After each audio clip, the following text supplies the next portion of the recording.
Welcome to the DLA Supporting Healthy Teen Relationships Seminar, presented by DLA Family Advocacy and hosted by Defense Supply Center Columbus, MWR Family Advocacy. The resources referenced in the presentation are available and co-located with this recording on the DSCC MWR webpage. February is Teen Dating Violence Prevention Month, and in recognition of this awareness month, our seminar is focused on supporting healthy teen relationships. This seminar will help adults understand the dynamics of teen dating relationships, recognize unhealthy behaviors, and empower teens to make healthy relationship choices. Thank you to our presenter, Ms. Caitlin Tully. Ms. Tully is an educator with the Center for Family Safety and Healing, which is part of Nationwide Children's Hospital in Columbus, Ohio. The mission of the Center for Family Safety and Healing is to end family violence and create safe and thriving communities. Welcome, Caitlin. Thank you for the warm introduction, Michelle. So excited to be here with everyone today and talk about this important topic. Like Michelle mentioned, this is Teen Dating Violence Awareness Month, and really important to have this conversation with adults to help support teens in navigating relationships. So thank you so much for taking an hour out of your day for this important topic. Really excited again to share the information and really make this more of a conversation. We'll have some guided steps within the PowerPoint. This is really an hour to share as an adult that may have a teen in their life of how you're navigating support for them as they enter relationships or exit relationships and navigate and what that looks like. Like Michelle mentioned, I work for the Center for Family Safety and Healing in Columbus, Ohio. I spend most of my days working with middle schoolers and high schoolers. Middle schoolers are my favorite population. It's a pretty rare thing, but I love them.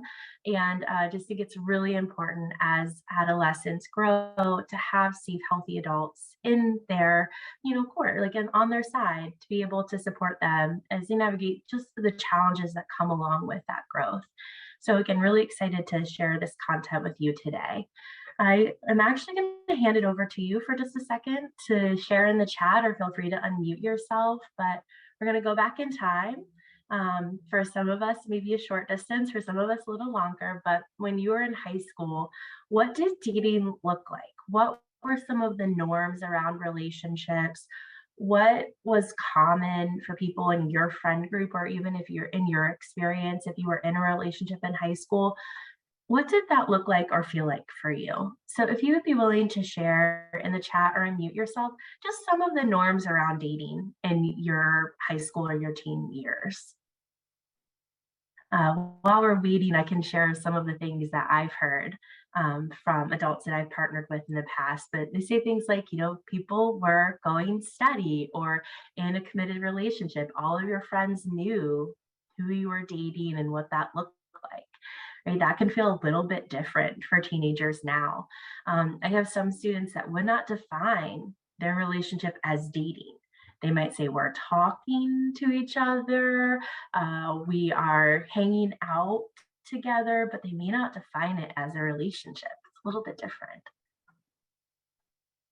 Another thing that, while we're waiting, another thing that I've heard a lot of is, the role of technology, that looks a little bit different from when many of us were in high school versus now.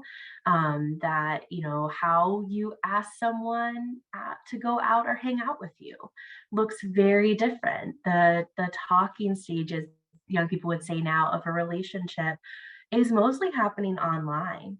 And I have some students that I work with that are like, we have a really close relationship online, but we don't talk to each other at school, especially in the early stages of high school. And so, what that looks like. Oh, thank you, Madison. Make it Facebook official when you define dating. Yes, you actually had to click or tag that person's name, right, to show that you were in a relationship.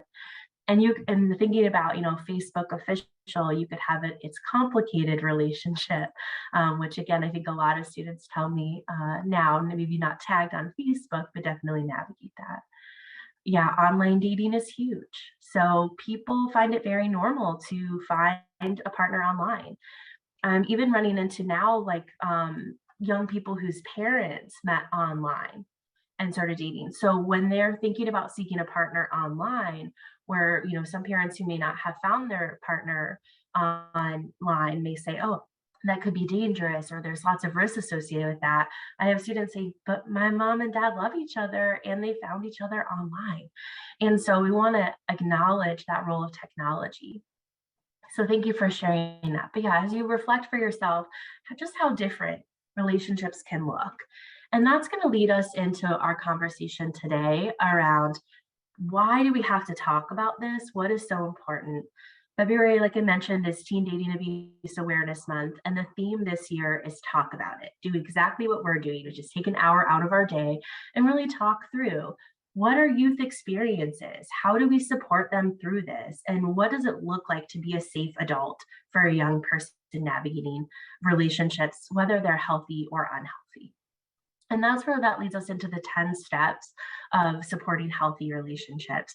We're going to walk through different aspects of teen dating relationships and what adults can do to support teens.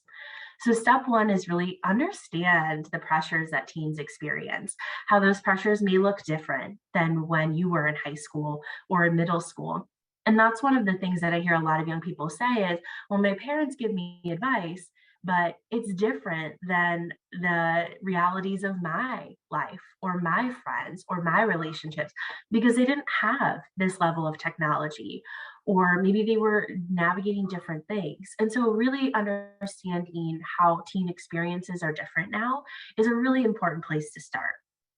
So the first concept, which has been true and is universal, is teens often lack relationship experience. What is normal in a relationship is often defined, by peers, and if they have limited experience, what adults may see as a red flag, teenagers might say, well, that's just how it is in a relationship. That's what everybody at my school does. And if you don't have knowledge around healthy relationships, that becomes your normal. And I hear that from a lot of young people that I work with, is they're very influenced by what's happening with their friends. And so if their friends are experiencing something, that becomes really normal because they don't have other experiences. Like I mentioned, part two, they're really influenced by the norms of what's happening around them.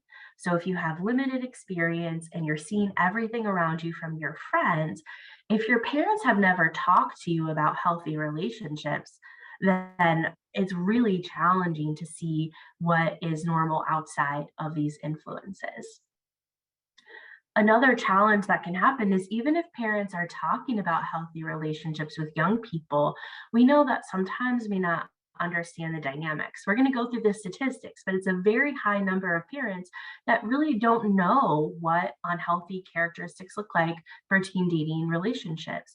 And so being able to know those, as we'll go over today, is really important for supporting young people. And then also, as we mentioned earlier, the technology, how this is so integrated into teenagers' lives and plays a huge role. We're going to walk through some of the relationship trends that are happening on TikTok right now, just how many views young people are seeing as we have this conversation today. As we talk, again, please make this hour yours. So feel free to add to the chat, unmute yourself and interrupt me.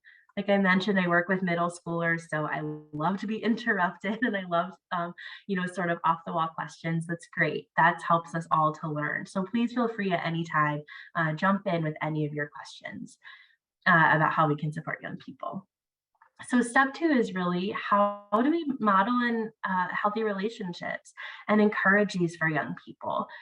It may seem like young people don't want you to share what the family values or expectations are, but I find the opposite to be true. I have so many young people I work with that say, I wish my parents would, in a real way, and not a lecture, but in a real way, say, hey, this is what healthy looks like from my point of view. What does healthy look like from your point of view?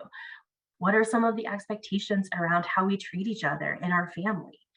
How does that play out? What would we do if someone was not treating someone with respect? And so even though it seems like young people don't want to hear that from their parents, I find the opposite to be true. And so when we're thinking about what is healthy, how do we talk about this with young people, thinking about a comfortable pace.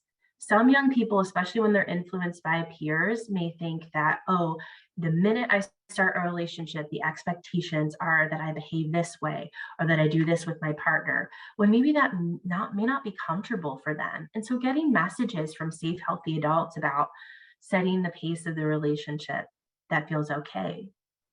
Maybe, talking to someone online, maybe, the physical parts of a relationship may not feel comfortable. And so how do we navigate that conversation? Thinking about having independence in a relationship. I hear a lot of young people that say, it's important to spend 24/7 together. Or if I'm not always talking to my partner, then that means I don't really love them or really care about them. And talking about balance and independence and setting some of the norms in your family can be a really helpful way to disrupt some of those thoughts for young people. Another thing that we think about is equality. And what we mean with this is who shares power in the relationship. This is easily like defined by families. You can decide, what does that look like? Every family is going to have a different dynamic of what roles look like, what expectations look like in partnerships. And it's really important to be able to communicate those healthy behaviors to young people as a way of modeling. So not only stop talking about this, but really showing young people what those conversations might look like in your partnerships, or kind of how that plays out in your family dynamic.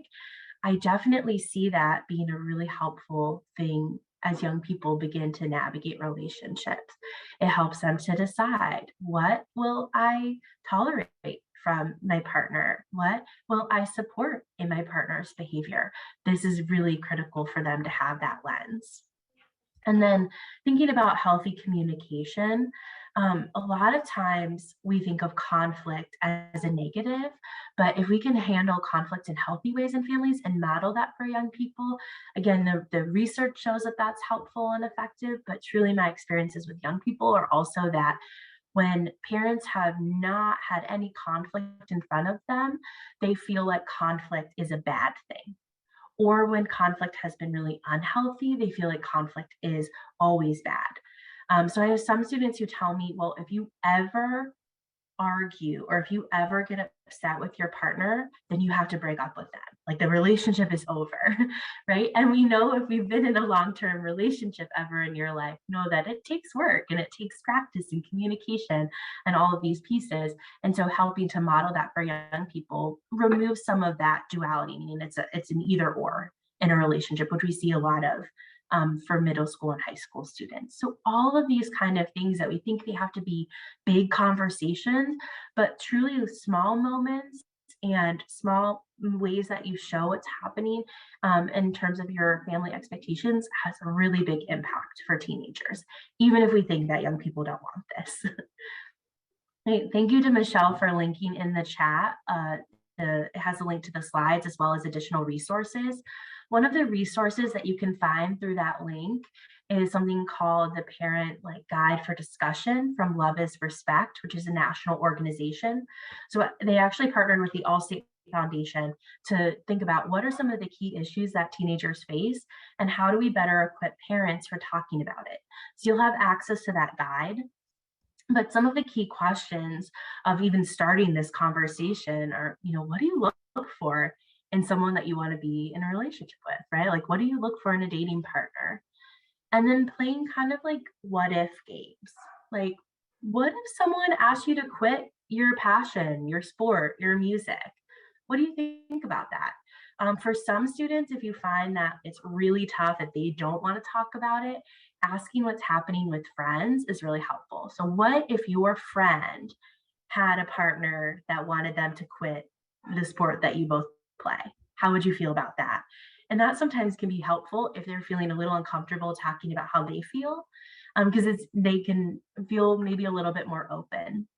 And how they talk about their friends may give you insights into how they're really feeling, but it has some distance from their own lived experience, right? And when you go out with a dating partner, who pays? This is an example of sometimes there can be financial abuse that happens in relationships. And so thinking about, what are your ideas around this?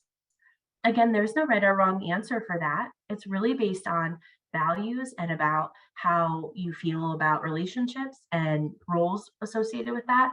And so it's really up for critical thinking. And that's what we want for young people is just opportunities to reflect on this before they get in situations where maybe a partner is saying, well, this is how I do things. And if they've never thought about their approach to it, then they sometimes struggle with that identity concept. And so being able to practice it with somebody safe, again, is a really helpful resource. Again, if you have any questions or there's moments in these steps that you'd like to ask additional content, please feel free again to add it to the chat. Third step for helping support young people is, what is teen dating abuse? Right? If we know those are some of the key concepts of healthy, what happens when it moves into unhealthy or even into abusive? So many of you signed up to attend this because you wanted to think about how do we support healthy relationships. Well, knowing what unhealthy looks like helps us to move relationships into healthy spaces. So there was research that was conducted by Break the Cycle that found that over 80% of parents thought that teen dating abuse wasn't an issue, or they don't know if it's an issue for their child. So we don't ever want to think that our children will encounter unhealthy or abusive behaviors in their relationships. That's not something we want for young people. It's not something we hope that happens. But being prepared to know what it looks like really helps us be equipped to support young people. A majority, 58% of parents cannot correctly identify warning signs, right? So even parents who could say, yes, I believe that this is an issue, most of them didn't know what to look for. And that's where, again, really want to be talking about these behaviors. I'm just going to back up really quickly. Maybe in the chat, or if you feel comfortable unmuting, when you think of teen dating abuse, what do you think of? How would you define it? What are some of the key behaviors you might be on the lookout for? If you were worried about this for a teen in your life, what would you look for? Again, feel free to add it in the chat or unmute yourself. Give everyone just a minute. While we're giving everyone a minute, I'll just kind of share an example of a mom that I was working with. And she thought that this behavior from her daughter's boyfriend was so kind and caring, that he would show up, randomly to check in on her daughter.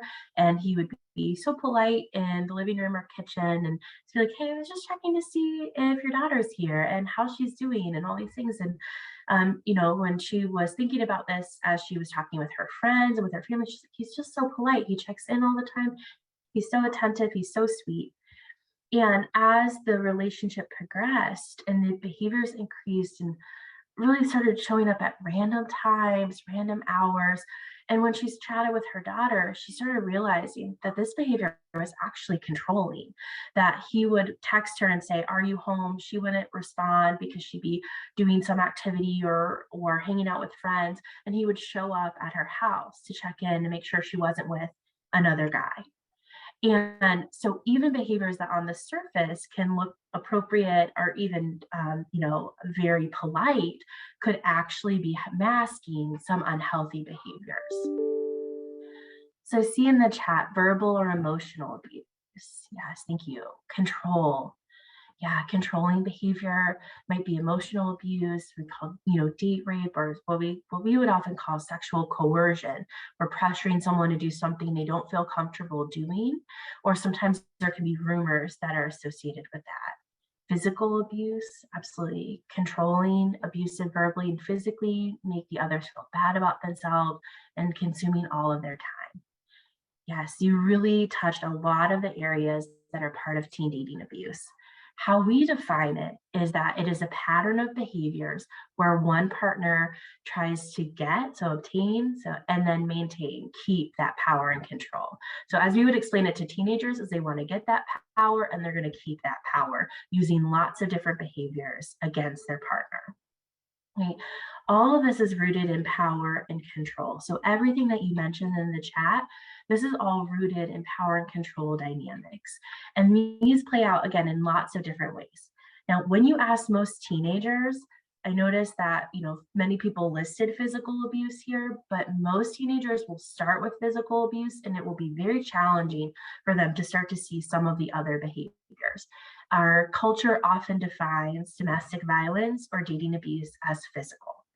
But most teenagers I talk to will say that the behavior does not need to escalate to physical to be part of teen dating violence, right? We know that is true. We know that is the experience of many, many teenagers. Teen dating abuse, it happens everywhere. Some teenagers will tell me, oh, that happens in a city across town, or that would happen in another state, not here where I live, right? But the reality is that teen dating abuse, the statistics, it cuts across all identity and all demographics. We know that 1 in 3 teens is a victim of some form of dating violence. And that is a rate of violence that exceeds many other kinds of violence that teens experience. But it's often silenced, right? Because it's complicated. It's not a stranger. It's not something that is easy to talk about in our culture, right? It's very challenging for teens to navigate all of this. So that's again why adults kind of taking a look at this is so important. Like you mentioned, many people in the chat mentioned coercive control. And this is what I see most often with young people that I experience. This is especially where a lot of these behaviors will start to see withdrawing from friends or family, feeling like you're not able to make choices about yourself or your relationship, that lack of agency, and start to see really those as initial behaviors that happen in teen dating abusive relationships. One of the things we see a lot of with teenagers too is something called gaslighting. That's a form of psychological or emotional abuse where one partner will try to make the other partner feel crazy or invalidate their experience. They might hear things like, you're so sensitive. You can never take a joke. I didn't mean it that way. It wasn't a big deal, right? You know how I am. I would never actually try to hurt you. And that can be really disorienting for the person that's experiencing those behaviors. We also see, again, that the role of technology, pressure for images. Well, I love my partner. Should I send these images even though I know it's not right, right? Or even if I don't feel comfortable? Feeling like you are always accessible to that person. And we've seen a rise of this during the pandemic, where if you are, isolated at home, your partner knows that you're going to have your phone a majority of the day. So you're expected to text at all hours. I have students who say that their partner makes them wake up at 3 a.m. to text and check in, not because the partner thinks they're anywhere else, but as a form of control. I have students that have to show a picture of where they are to prove to their partner that they are where they say they're going to be, right? All of these things are part of that power and that control that happens in these relationships.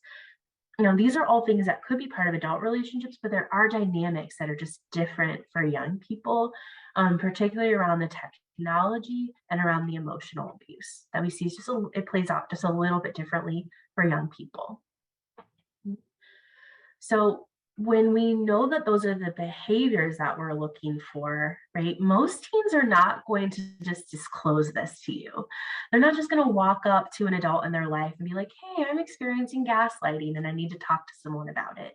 Right? We know especially this is quiet, that this is often something that teens try to navigate on their own if they don't have opportunities to talk about it, because they're scared about the consequences. They don't want their partner to get in trouble. They don't want to lose their relationship. They don't want to lose their friends, right? And so for all these reasons, teens don't talk about this. So being aware of the warning signs is really important as a safe, healthy adult. What to look for. We call this the language of entitlement, right? But I hear this all the time. I'm allowed to. It's my right to do this to my partner. So for example, it's my right to tell my partner what to wear. They're not allowed to wear those leggings. They're not allowed to wear that shirt. I had a young person in Columbus I was working with, and she was hanging out at her boyfriend's house every Sunday, and she would lay out the clothes that he was allowed to wear to school for the following week. And what she said to me is, he represents me in school. He's not going to embarrass me. I'm allowed to dress him if I want to dress him. Right? It's this entitlement or the belief that you own or have rights over another person's identity, body, etc. These are going to be, really big warning signs of abusive behaviors. Right? Normalization. Everybody does this. Everybody goes through their partner's phone. Everybody asks for passwords. I'm not abnormal, right? My partner owes this to me, right? Again, I love them so much. I hear a lot of this. I'm just worried about them. I just care about them. That's why I show up. That's why I go through their stuff. That's why I want them away from their friends. Their friends are a bad influence. These are all things that you might hear as some warning signs. If your child or a teen that you're connected to is constantly attached to their phone as a warning sign, sometimes this can be that they're using that as a tool for control. It may also be a warning sign, though, of experiencing abuse, as they may have someone say things like, you better text me back in 15 minutes, or you have half an hour to do what I asked you to do. And I see time frames like that all the time with young people that I work with who are experiencing abuse, is that it'll be, you better text me back by 12:30, or here's what's going to happen to you. And there's always a consequence attached to it. Right? And that kind of leads us into the warning signs of being abused. A young person who shows a lot of anxiety or fear about putting their phone away. I've seen young people who have experienced abuse.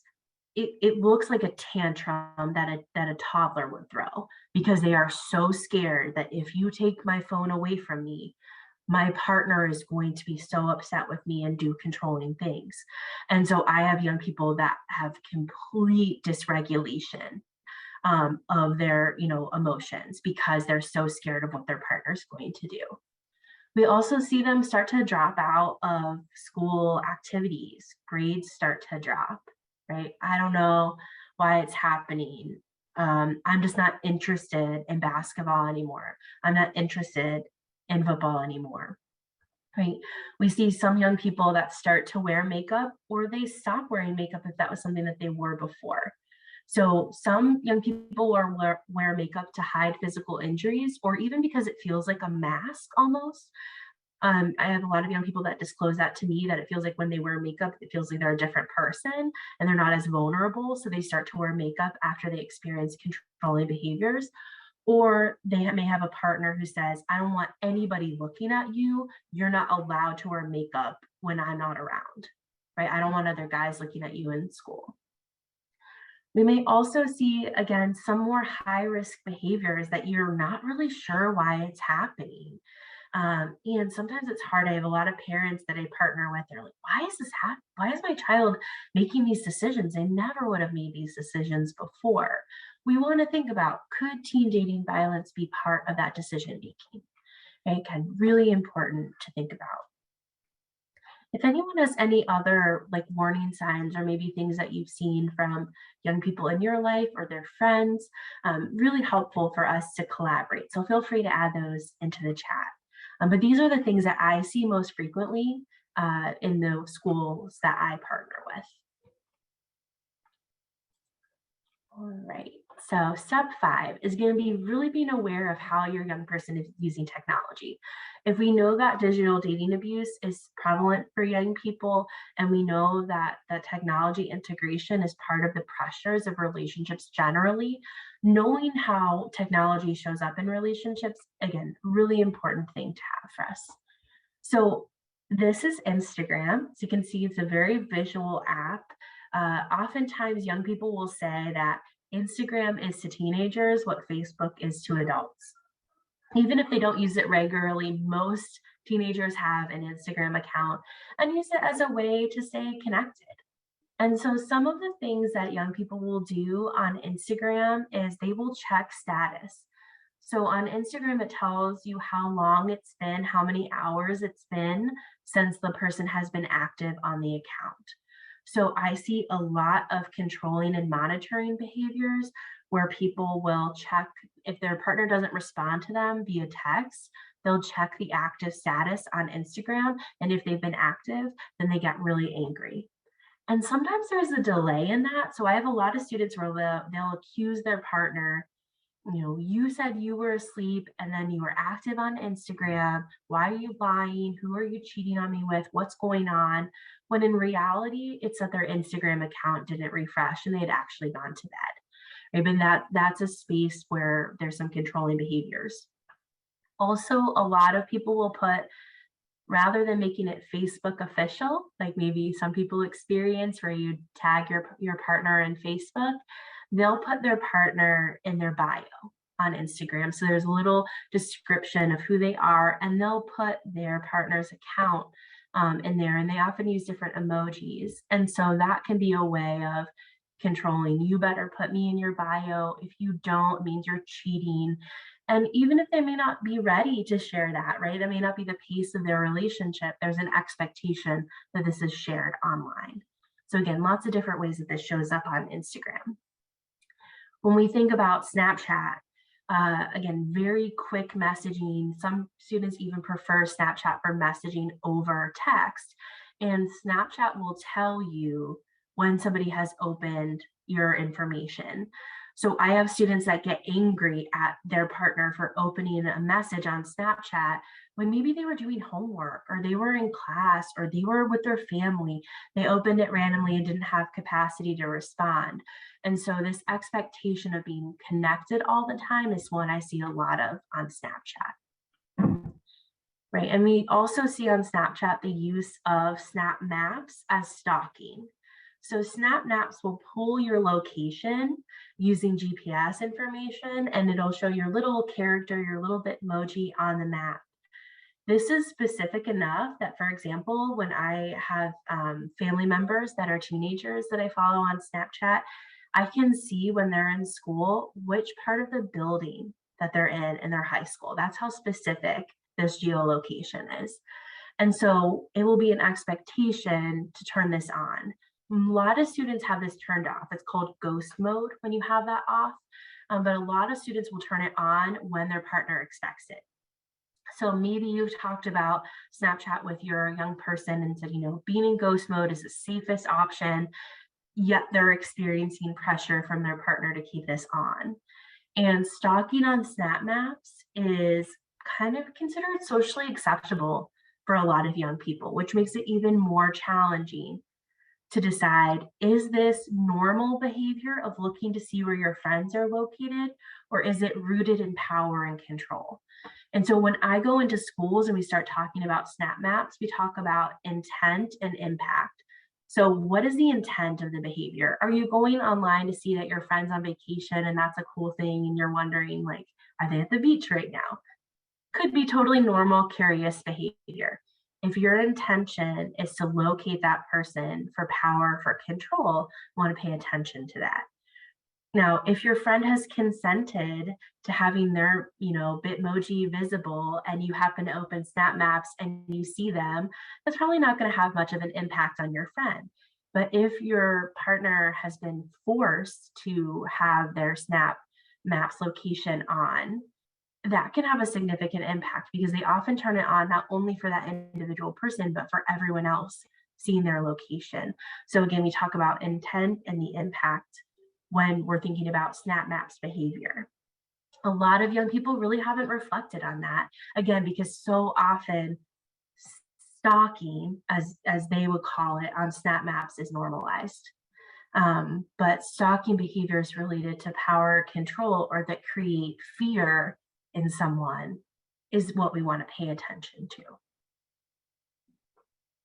I'm curious too if you'd like to add in the chat, like if you're the young people in your life or the reason that you attended or are using Snapchat and their thoughts about Snap Maps, would love to hear that. But that's what I hear a lot of with teens that I work with.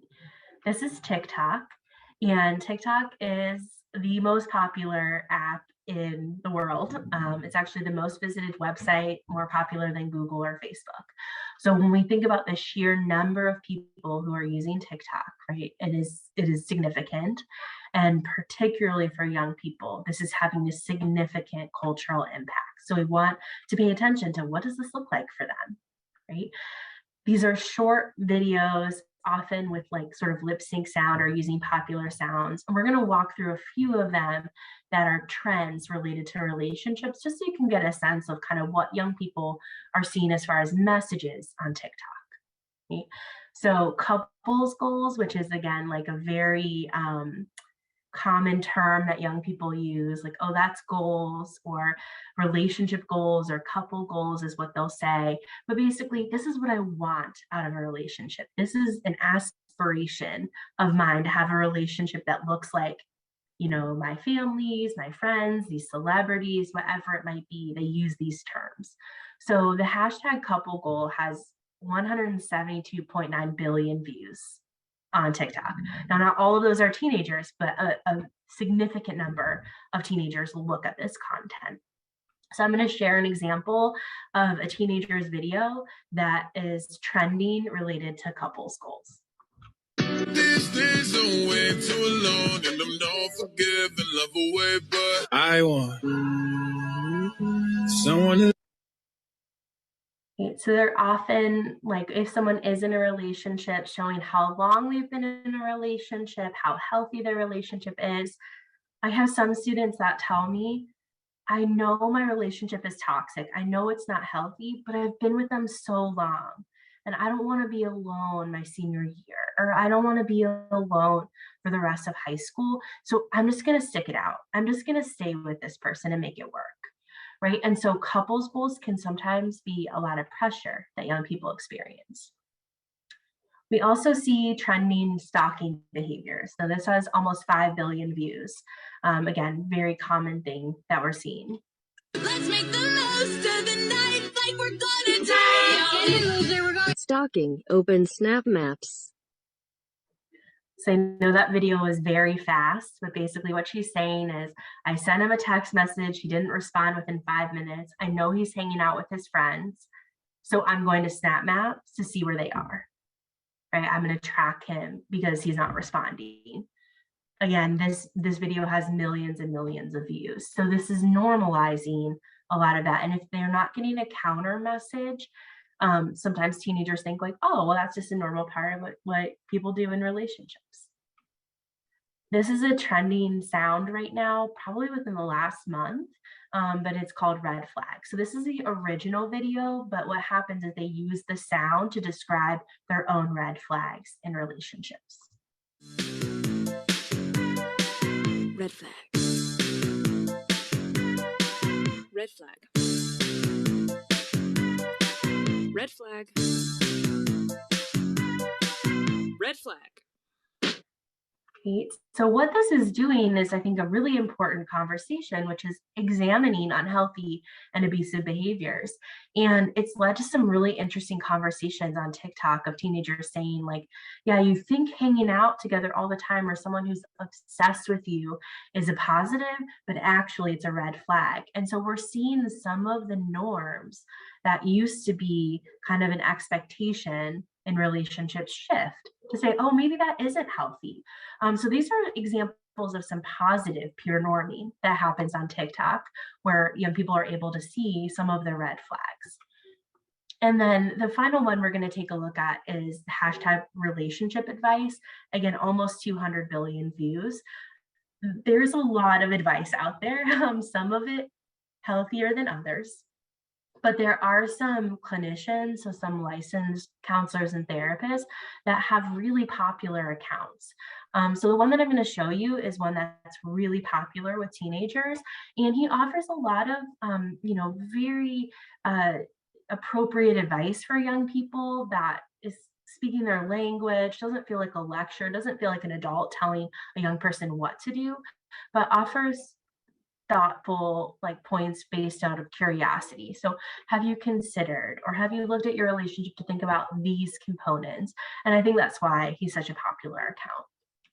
Everyone seems to be talking about red flags in relationships, so here are 5 green flags for a relationship that can be a part of your healing journey from a licensed therapist and certified trauma professional. Make sure you listen to the last because it is just as important as the first. First, how do you feel after hanging out with them? It should not be agitated or exhausted. In fact, quite the opposite. You should feel calm and at ease. Second, you can be yourself. without having to change the way that you walk or you talk to sound friendly. Third, they encourage you to follow your own dreams, passions, and purpose, even if this includes spending less time with them. Fourth, they actively participate in your experience of peace in this world, rather than just bringing you problems. And fifth, rather than being a fair weather friend, they care about you more in the hard times, not just when everything is peachy. So again, I think with some media literacy, so knowing which accounts are maybe rooted in some of the research or people who are licensed to give relationship advice, and that's been really helpful. So that's one of the activities that we do with young people is we go through TikTok accounts and we think just because it's blue check verified, meaning it's a real account of a celebrity or somebody who, maybe a clinician, doesn't mean that they're qualified to give relationship advice. So we do an activity where we look at, who is qualified and who do you trust as a source of relationship advice. So again, we think sometimes of these messages on social media as all negative, but there are some pieces that have been really helpful for norming what healthy looks like or how to identify unhealthy for teenagers. Okay. We know that this is so common when we think about technology as a source of abuse, that 1 in 4 teens experiences this. This data, 1 in 4, is from about 10 years ago. There's not more recent data on the numbers, but I would say it's even higher. The most recent study on stalking showed that there were almost 50% of young people who experienced stalking online in their relationship. So we know that these rates are really, really high. And, one of the challenges is that young people don't feel like they have spaces to talk about this with adults. And so being aware of this, again, thank you for taking an hour out of your day to think about these topics. There was a research study that looked at what are the behaviors that young people are doing online. And when we think about gender, teens reported equal rates of digital monitoring. So, like going through Snapchat and checking their location, as well as texting like aggressively or with threats. That happened equally across gender. But what we found is that girls reported more frequent sexual coercion, so pressure for nudes or pressure for sexual activity through technology, and also that they had more negative emotional responses to all of the forms of abuse. Because what happens is when peers find out about these behaviors, oftentimes these behaviors are rewarded for young men and they are punished for young women in culture, names that are given. Even names that you might think have like a negative connotation for somebody who engages in these behaviors based on gender, the impact is different in how people treat that individual. So again, we know that even though the rates may look similar, the impact may be different for young women versus young men. When we think about what is out, oh, sure.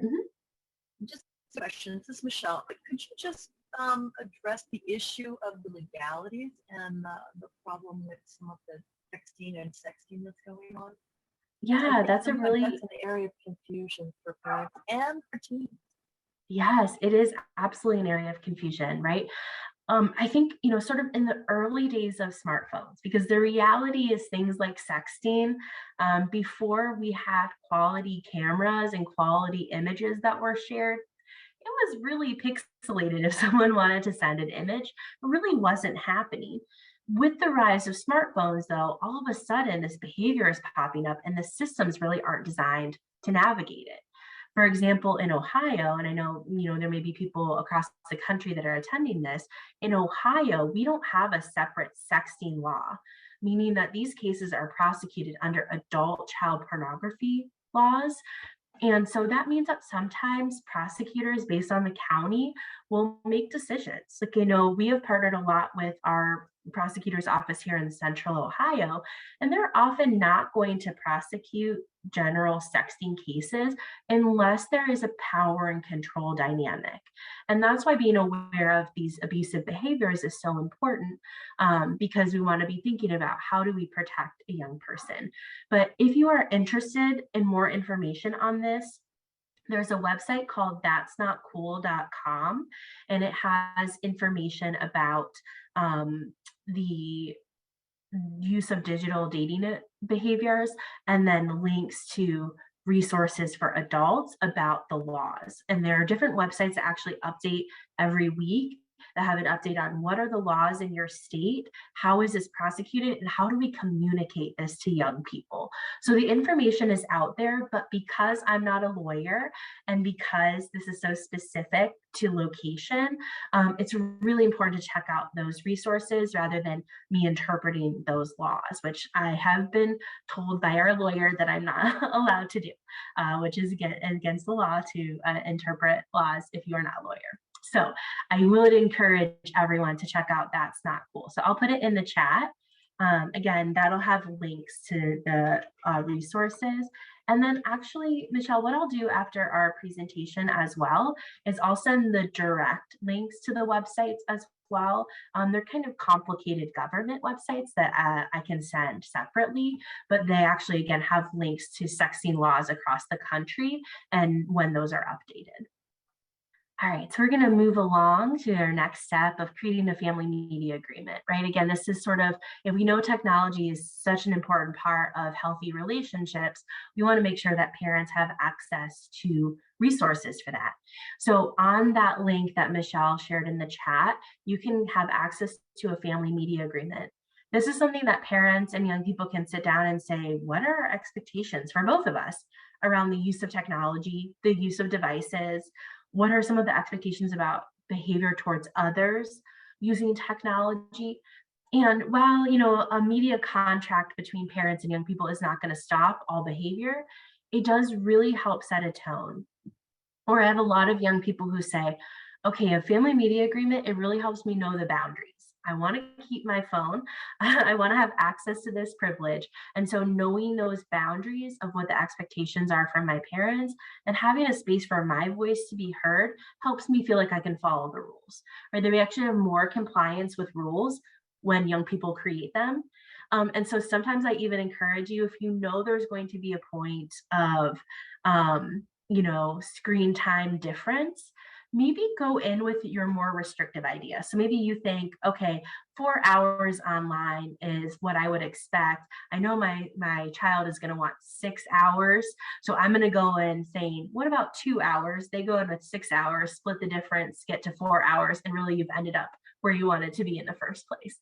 And so that can be a really helpful, you know, kind of negotiation tool in some of these media contracts. But again, really important to have that conversation with young people around your expectations. It can help to prevent things from escalating when something does happen. Yeah. Step 7 for supporting healthy relationships is really being in your, you know, having your child's back in these situations and not forcing them to break up with a partner if you do see warning signs of abuse. And I'll explain kind of why. There are so many reasons why teens might stay in relationships. These are the things I hear most regularly. This is my normal. This is what I've always known. We've been together for 2 or 3 years, which may not sound like a lot to adults, but it feels like a very long time to young people, right?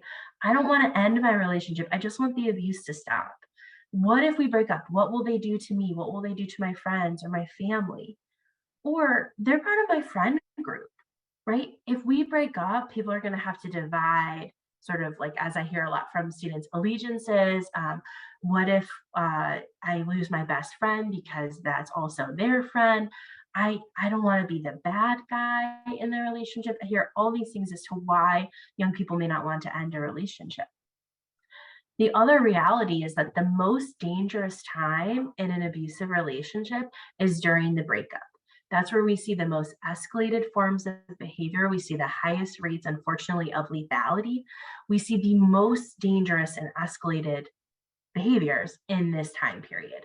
So rather than looking at, okay, I want to make my child break up with their partner, think I want to reduce their isolation and increase their moments of safety, right?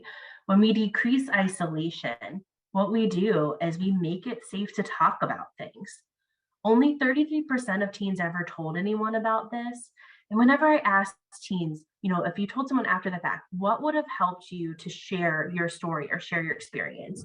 And overwhelmingly, what teens tell me is if somebody didn't judge me, if I didn't feel judged, if I felt like I could just be honest about what was happening to me and that person wasn't going to jump into action, wasn't going to make me do something I didn't feel comfortable doing, just knowing someone would listen to me. Right? So we want to think about, how do we mentor a young person through this? How do we help build their safety net or their support network and give them a chance to make choices? That actually helps to increase safety for young people and decrease their isolation in relationships. So when we ask teenagers, rather than saying, is your relationship abusive? I saw that and I do not like the way that person said something. Right? That's how most of us would approach this without training, right? But the reality is asking, hey, do you feel safe? What happens if you have a disagreement, right? What happens if you want to spend time with your friends? Do you think you owe them passwords? Do they think that they owe passwords to you, right? And if they do disclose something to you, say, I believe you, right? A lot of young people, their partners will say, no one's going to believe you. I'm really popular. I have a lot of friends. No one's going to believe you, right? When they're calm, again, approaching with curiosity rather than judgment. And you're going to have all these slides, so I'm going to skip over that for the sake of time. And as we get to the end of this presentation, what we really want to be thinking about is, do you have access to resources? So safety planning is going to be, if you do hear something that makes you concerned, sharing with a young person, what I'm seeing or what I heard, or what I saw last week, it makes me really concerned for your safety, right? And it might be hard to talk about abuse and we think it's going to get worse or it's going to get better. If we don't talk about it, it'll just go away. It's actually more likely to get worse over time. So some of the safety planning resources you'll have access to is loveisrespect.org. This has a fillable form that you can check out. myplan.org, myplanapp.org, and again, you'll have access to these resources. Will actually help you to create a safety plan as a parent or as a bystander. Really helpful when you're trying to support a young person. And then I know, Michelle, you brought up a great point about sexting, and endtechabuse.org is another great website that has links to safety planning if somebody is being pressured to send a nude or has already sent a nude and their partner is using it as a means of controlling them. It's a really great and helpful resource for some of those sexting behaviors. So again, endtechabuse.org, you'll have all access to this. And so as we wrap up, knowing your local and national resources. If you are from the Central Ohio area, the Center for Family Safety and Healing has services available for young people who have experienced violence. We have something called our Family Support Program that offers clinical opportunities for one-on-one counseling as well as group counseling. I actually support the group counseling with a session on technology and relationships for young people. So again, really important. If you do think that this has escalated to a point that services would be appropriate and you're in Central Ohio, familysafetyandhealing.org, or you can call the main number and they'll get you connected to the intake. Huck House is a place that's here in Central Ohio that has safety planning opportunities. Their advocates can safety plan with young people. If you're across the state, Ohio Domestic Violence has links to agencies that support teens who experience teen dating abuse. And then finally, if maybe you are not in Ohio and you're nationally or even international, then the National Teen Dating Abuse Helpline has advocates that are located in Austin, Texas, but really have resources across the country. So we make sure, again, on this final slide, you have access to lots of great resources if this is something that you believe your teen is experiencing.